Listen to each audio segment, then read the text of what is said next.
welcome to BICOM's weekly Hadiyun podcast. Delighted to have with us Calev and Richard Payton in Israel. Good afternoon, gentlemen. Good afternoon. Hi, good afternoon. So this is the last podcast of 2018. This is episode 33, and we have a very special discussion today, which is going to focus entirely on the publication of BICOM's annual forecast document called The Middle East in 2019. Some of our regular readers and listeners will know that every year we publish a paper which attempts to do the impossible to predict the unpredictable and try and project what the major events will be in the Middle East in the year ahead.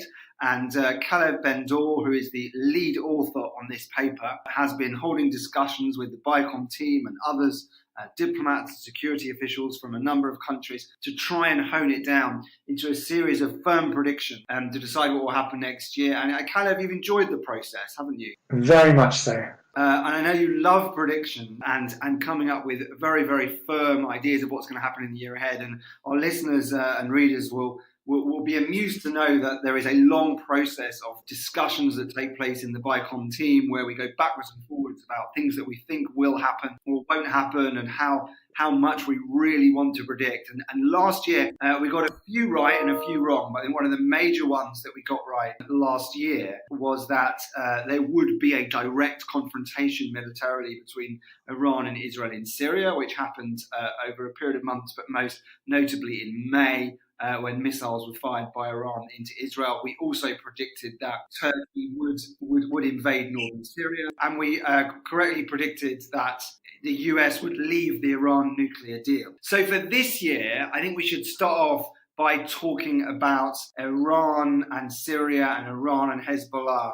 And you set out, Calev, in the document that you think that, I suppose, the sort of battle between Israel and Iran in Syria has kind of ended in a way, and you could say that maybe Israel won that round, that it's been successful in destroying Iranian military bases in Syria and stopping arms shipments to Hezbollah from Syria. And so therefore your view is that 2019 is really going to be about Iran trying a new tactic where it will be actually trying to equip Hezbollah's missile arsenal in Lebanon with precision guidance systems. So you tell us a bit more about that.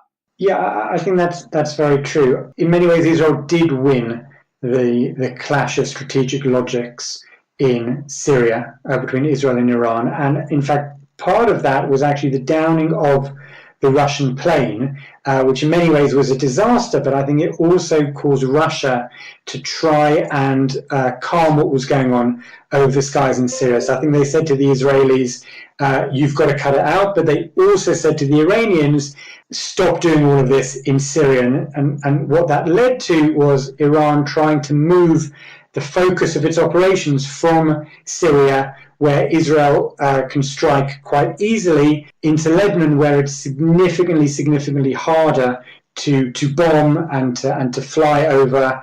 And I think one of the biggest dilemmas in 2019 for Israeli decision makers is going to be what to do about these factories that are creating technology to put on Hezbollah missiles that can create very accurate missiles that when they're fired will land within, I think, maybe 50 meters of their location. Hezbollah does not have many of these currently. In fact, PM Netanyahu today said they only have a few dozen. But this is something that is ongoing to try and significantly upgrade their arsenal. And it puts Israeli decision makers in a very difficult position. Either they preemptively strike against these factories, which could lead to a serious escalation, or they allow them to build, and then I think when rather than if, but when there is another war between Israel and Hezbollah will have this far greater and more serious military capacity. So that's really the dilemma that Israeli decision makers are facing. So it's basically like you nip it in the bud and potentially risk an all-out war now, but a war where the terms are actually maybe slightly more favourable to Israel because these missiles don't have guidance systems, or you wait until you have a much clearer set of targets, albeit a much more extensive arsenal that could cause devastating consequences in Israel. So it's a really terrible dilemma. But in terms of timescale, I mean, if the Prime Minister of Israel is saying they have a few dozen such missiles at the moment, how long until they have a few hundred? Well, we know there were 3 factories that were active near the airport that Netanyahu talked about in the UN General Assembly in September. He's now said that those were closed. We know that there was one along the border with Syria and Lebanon, which was bombed a few weeks ago. There was even, what reports suggest is when the Russian plane was downed, the Israeli attack on Latakia was also on this type of factory. So what we don't know is if the factories are up and running, how long these things will take to kind of upgrade the missiles. I'll just add one other thing. There's a medium option in between this preemptive strike or wait, and that is trying to convince the international community that it really needs to be dealt with. And I think currently Israel is trying that option. I think it's leveraging what happened with the tunnels to really shine a spotlight on what Hezbollah are doing. The question will be, what kind of will or capacity does the international community have to really prevent this sort of thing happening? We heard that Russia were kind of on side with telling Hezbollah, telling Lebanon to rein in Hezbollah, but to rely on the international community for this sort of issue is generally not had high success. So Israel could find itself very much facing this serious dilemma. I was going to add that although we are talking about the threat from Lebanon, which has kind of become more acute, I don't think we should dismiss and diminish kind of the ongoing tension on Syrian territory as well. Certainly, the idea that we've spoken about in the past of the land corridor, and also we've seen this intelligence tracking of aircraft that are still going in and to smuggle weapons in and to use Syria as a halfway house to get those weapons into Hezbollah hands. The other piece that the paper talks about is the new kind of reconciliation that Israel will have to deal with the placing of the S-300 anti-aircraft missile defense system, potentially operated by Russian forces within Syria, that may affect Israel's maneuverability within that area. Okay, thank you, Richard. Just panning out a little bit and talking about Iran's wider problem. I mean, our conclusion from the report is that Iran is going to suffer severely from sanctions, but it won't leave the JCPOA nuclear deal, but it won't negotiate with the US. So it's going to have a very difficult time domestically, economically. But essentially, your view, Calev, was that they're just going to try and wait out the Trump administration. That's your view. Yeah, the Iranians received a huge amount of money after the JCPOA was signed. They've got quite large reserves. They were selling around 2.5 million barrels a day of oil before the sanctions hit. It's now around 1.5 million. It's difficult to know because there's a lot of black market stuff, but they do have reserves. I'd be very surprised if they seek to renegotiate the deal, especially as from an Iranian perspective, and they could be right, they believe what the US wants is regime change. So if that's what the US wants, the Iranians aren't going to try and renegotiate the deal. And if they break out of the deal, they will kind of lose the Europeans. And also the deal gives them a lot of things. The deal gives them the legitimacy to be a borderline a threshold nuclear state when the deal sunsets. So the JCPOA does give them a lot. I think what's most likely is they will try and wait out Trump. So try and wait out till the end of 2020. The real question will be, I'm sure we'll discuss this in future podcasts, if Trump wins re-election and there's another 4 years of a Trump administration, then perhaps the considerations of the Iranian regime change. But I think for now, the aim is to sit tight and to try and see out Trump and then to see what happens after that. Yeah, very interesting. Let's move on and just talk about the situation in Israel. There's a very interesting set of circumstances of, I suppose, 3 different issues kind of moving around on the Israeli elections that we know will definitely take place, we think, in May or June, and then connected to that, whether there will be a US peace plan and whether the Attorney General in Israel will indict Prime Minister Netanyahu on charges of corruption. So should we deal first with the US peace plan? I mean, my view, I can't see this peace plan being published, although I have spoken to US sources that say, the Trump administration is very adamant they want to do it, that they don't mind about the impact on the Israeli domestic political scene, that their priority is to publish it, and they realize that if they don't publish it now, then it could wait until after the Israeli elections, and that will really push it and any activity around it into a presidential election year, which would be very, very problematic. I just want to know what your views are. Published, not published, when might it happen? Will it never happen? Well, I think we saw some recent revelations actually yesterday, according to American sources, that said this was really, they took a real blow in the context of Khashoggi murder, that the role of the Saudi Arabians were playing. It's kind of brokers behind the scenes with a kind of bringing in buy-in from the Arab world was a very important kind of factor in the Americans consideration. And that's taken a recent blow, which I think is more evidence to suggest, as you were saying, that it's going to be pushed off into the longer grass, that if they don't have the buy-in from crucial stakeholders within the Sunni world, and we already know what the Palestinians are saying about it, then I think it's going to be very difficult to deliver. So it may work in their advantage to wait. And as you kind of insinuate, may not happen at all. I think just to follow up on that, the question would, firstly, you're speaking to someone who is consistently wrong on predicting what the Trump administration does. That's kind of the first thing by means of introduction. I think the question would be, on the assumption, this is also in the forecast paper, that if it were to be published, it will more or less be dead on arrival. As in, the Palestinians have boycotted the administration. As Richard said, the Arab voice has taken a big blow with the undermining of Saudi Arabia. The Europeans are already setting themselves up to reject it.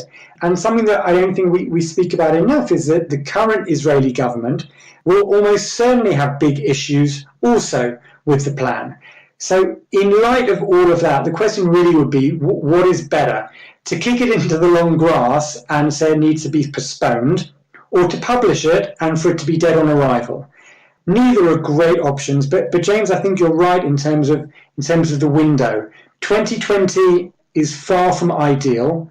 Just before an Israeli election is far from ideal. I think if the elections were going to take place in November, the administration would put it on the table in the coming months. But if it's going to be May, June, and a future government is only going to be sworn in August, then there is potentially a window of August till the end of 2019. But I could quite easily see, and in fact we say in the forecasting that we don't believe that it's ultimately going to be published. Yeah.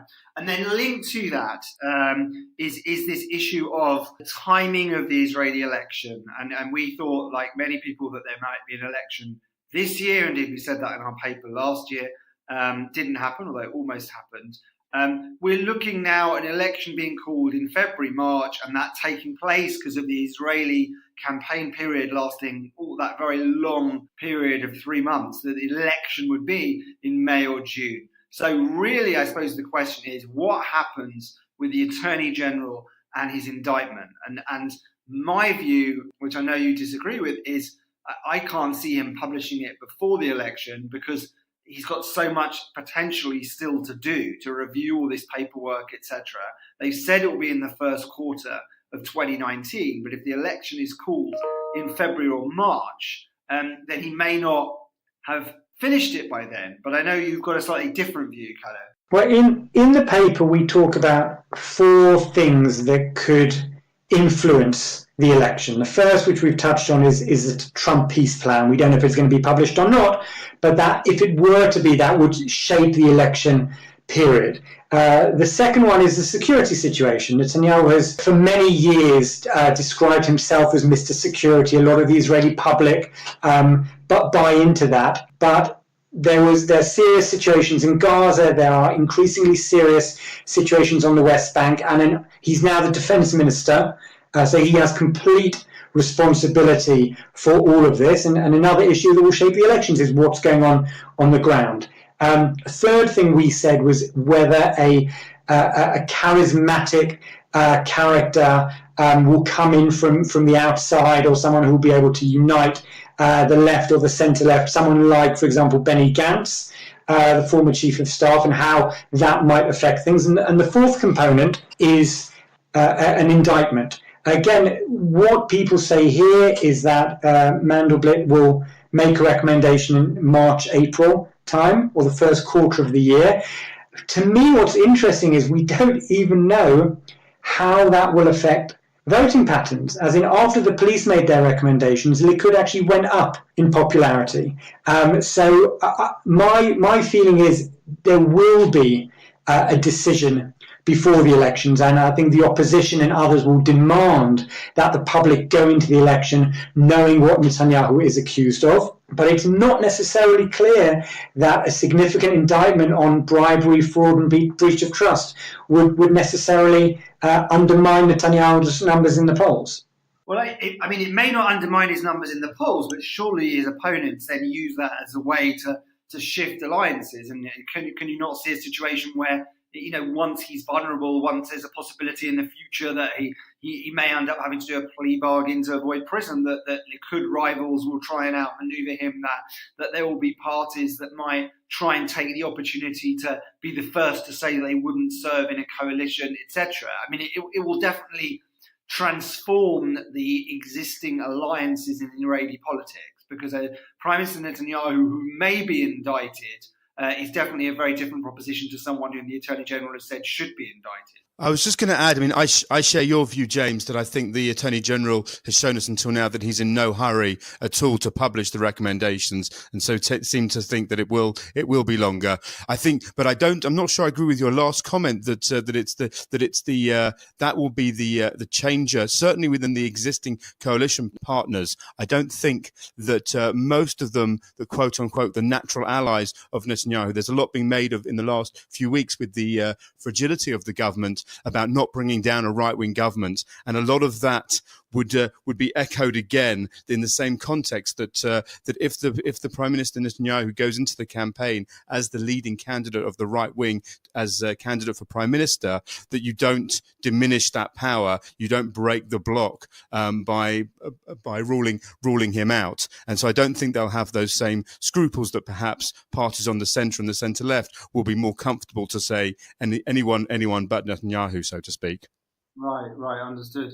Okay, so moving on slightly, I think we should just talk a little bit about what we think is happening with ISIS. And Calev, you say in the paper that you think that there's going to be a real re-emergence of ISIS, particularly in Iraq. I mean, we've seen reports over the last few months that there's a perception that ISIS has gone away, it's lost lots of territory, but we've seen reports that ISIS is regrouped as an insurgency, that it's been very successful in kind of disappearing into the shadows. The fighters are kind of everywhere and nowhere. They're not holding territory, they're not in fixed positions, but they're able to quite stealthily carry out bombing attacks, shooting attacks, hundreds and hundreds of those taking place in Iraq, causing really serious problems. And really, your view is that this is going to get worse in the year ahead. Well, I mean, the report is based on US intelligence officials who basically said that although the classic understanding is that ISIS has been more or less territorially defeated, there still are several thousand fighters. It's actually, for me, it's amazing to think about. There's still 100 new foreign fighters who are joining ISIS each month. And so I think the US is, this touches on something else that we've just seen reports that the US might be leaving parts of Syria. And then the question would be, if they're so worried about ISIS, why would they be leaving? Maybe we can expand that further. But there is within certain areas of the US security this fear that ISIS is not done and dusted. They've still got a lot of fighters. And the other thing we talk about is that ISIS remains a huge terror threat in the UK and Europe, in terms of returning fighters, but also people who have been radicalized but didn't make it out to Syria, so they remain in their homes in the UK, and they also pose a large threat. Yeah, absolutely. So just moving on slightly from ISIS, we touched on it before about Mohammed bin Salman and his purported role in any Israeli-Palestinian peace process. I think that the big story this year, and this will intensify next year, is really the collapse of the reputation of Mohammed bin Salman. He started the year with many people writing breathless profiles of this young prince who wanted to modernize his kingdom and had all these ideas about, building new industrial modern cities. And he was bringing in new measures so that, women in Saudi Arabia could drive. And there was the cinemas opening. And then, with the murder of Jamal Khashoggi, basically that has all been destroyed, and his role in any peace talks is really, going to have to disappear. His modernization agenda is in doubt. Economically, the investments are not coming. And there was an announcement, I think, just today that they are really going to have to, draw on their reserves and increase spending to try and stimulate the economy, which is not where they want to be at all. And they're still suffering, like many of the oil-producing countries, from the historic decrease in oil revenue. I mean, this has really been the year where Mohammed bin Salman kind of rose and fell quite dramatically, and that has implications across the region, doesn't it? It's been very dramatic. I mean, I guess it began. We had his decision to enter the war in Yemen. There was a decision to try and boycott Qatar. There was the kind of coerced resignation of Hariri in Lebanon. Those are all things that actually happened over a year ago. But the Khashoggi thing was, I think, has really been very, very significant in terms of how he's perceived in the West, in inverted open brackets, apart from by the Trump administration.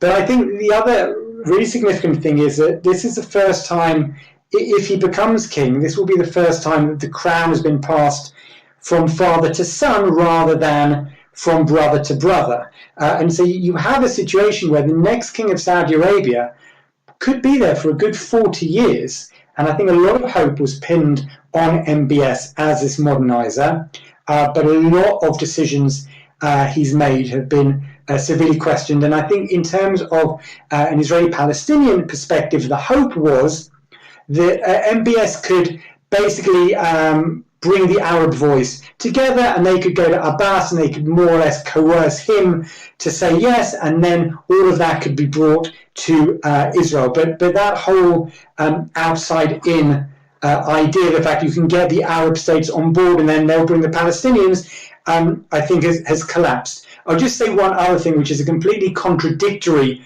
argument, which is because MBS's star is now so low, and he needs something very significant to get back in everyone's good books.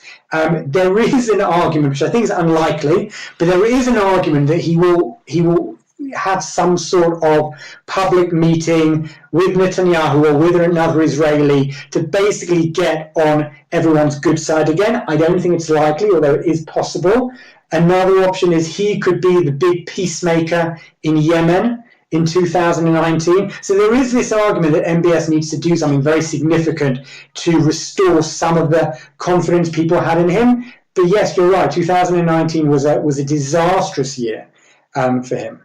So let's just conclude on the Palestinians. And we've talked a lot on this podcast about Gaza, and I think nothing has changed really in the last few weeks on Gaza, in that we have a sort of shaky a cessation of hostilities between Israel and Hamas in Gaza. We have a stabilization agreement between Israel and Hamas that will probably never be signed because of the issues around that, with Palestinian reconciliation, Hamas refusing to disarm, prisoner swaps, etc. But the really interesting development over the last few weeks that we also talk about is that there has been a real increase in violent shooting attacks in the West Bank against Israelis, and that shows a wider trend that Hamas has been working very hard to carry out terrorist attacks in the West Bank against Israelis. And there was a very stark figure from the Israeli security services that they stopped 400 attacks in 2017, but they stopped 580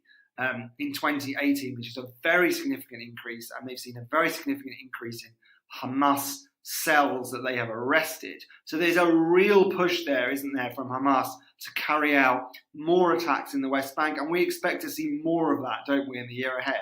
Well, I think, as you've said, the motivation of Hamas to bring these attacks to bear in the West Bank has been there in the hundreds over the last 2 or 3 years. There is actually, within the Israeli security establishment, there's a lot of criticism over the most recent shooting attack last week in Givat Asaf, that the troops really weren't on a high enough alert as they should be, in kind of operational mishaps there, because that's just an example of the old adage that they only need to get lucky once, whilst the security establishment needs to get it right every time to prevent these attacks.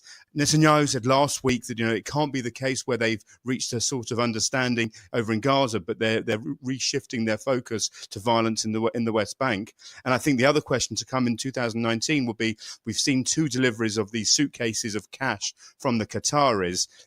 We're due to see 4 more in the next few months, but then the question mark, what then in terms of long-term rehabilitation for the Gaza Strip? So both within Gaza and within the West Bank, I think we're in for a period of prolonged tension that one can only hope from the Israeli perspective that the security establishment are as alert and able to prevent as many attacks as are planned. And then final point, while we mentioned it, Hamas is clearly trying to undermine the Palestinian Authority. We had a poll this morning that said that in an election between Hamas and the PA, between Hania and Abbas, Hamas would win, showing the increasing popularity of Hamas in the West Bank. But really, the situation with the Palestinian leadership has not changed for the last few years, or even for longer than that. Abbas is still there. People are saying he can't go on forever. If he were to depart the scene, there would be extreme destabilization among the Palestinian leadership, new leaders with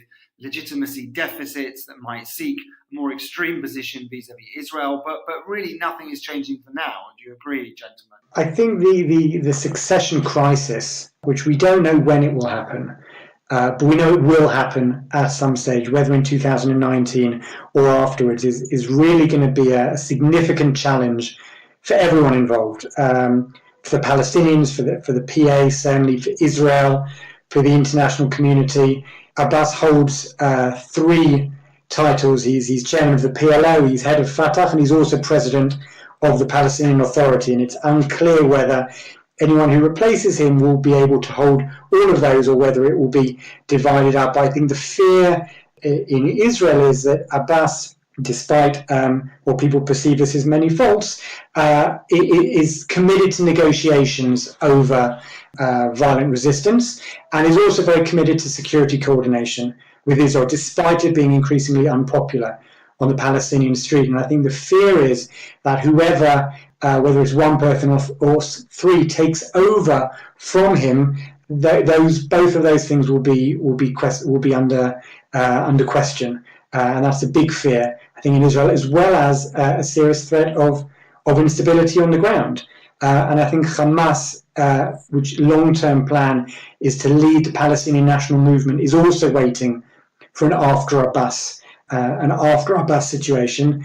And all of these things put together create a large amount of instability. Well, that's all we've got time for. Thank you so much, gentlemen. And we will reconvene in the new year with episode 34. But to all our listeners and readers, we wish you a very happy festive season and a very happy new year. And with your time off there, please feel free to rate and to review our podcast. Thank you very much for listening, and we will see you in the new year.